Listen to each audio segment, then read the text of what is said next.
कांवड़ यात्रा को लेकर यूपी में सीएम योगी आदित्यनाथ के नेतृत्व वाली बीजेपी सरकार के फैसले पर ज्योतिषपीठ के शंकराचार्य अभिमुक्तेश्वरानंद सरस्वती ने कड़ी आपत्ति जताई है। उपचुनाव से पहले उन्होंने इस नियम जिस पर भोजनालय विवाद पनपा को लेकर कहा कि इसे अचानक से नहीं लाया जाना चाहिए था। आइए जानते हैं आखिर उन्होंने क्या कुछ कहा। ज्योतिषपीठ के शंकराचार्य स्वामी अभिमुक्तेश्वरानंद सरस्वती ने समाचार एजेंसी से कहा कि आपको अचानक से इस तरह का नियम नहीं लाना चाहिए था। सरकार को सुझाव देते हुए वह आगे बोले कि पहले कोई शिक्षा का वर्ग लाया जाना चाहिए था, कांवड़ियों को प्रशिक्षण दिया जाना चाहिए था। अभिमुक्तेश्वरानंद सरस्वती के अनुसार कांवड़ियों को समझाया जाना चाहिए था कि शास्त्र के अनुसार पवित्रता की जागरूकता होनी चाहिए, लेकिन आप तो डीजे बजवा रहे हैं, आप तो उन्हें उछलावा कर रहे हैं और कुदवा रहे हैं। ऐसी परिस्थिति में कांवड़ियों की धार्मिक भावना कैसे आएगी? हमें लगता है कि हम इस तरह का नियम बनाने से विद्वेष फैला रहे हैं। शंकराचार्य ने आगे कहा, हमारी सोच पर बहुत सारे हिंदू कहेंगे कि हम कैसी बात कर रहे हैं, लेकिन जो सच है वही कहेंगे। हम कैसे कह दें कि सरकार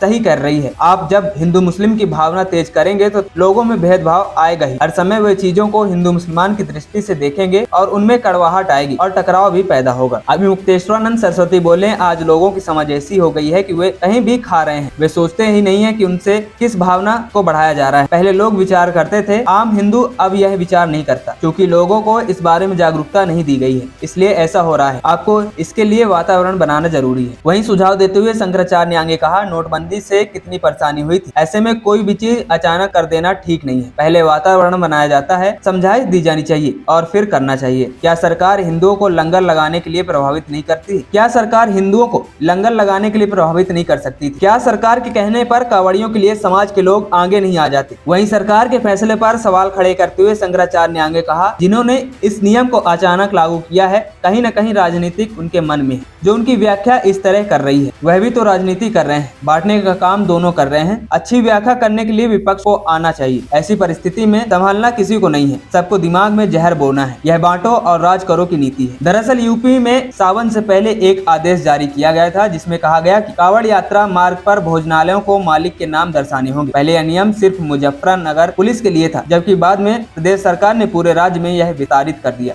एएनपी टाइम्स की रिपोर्ट।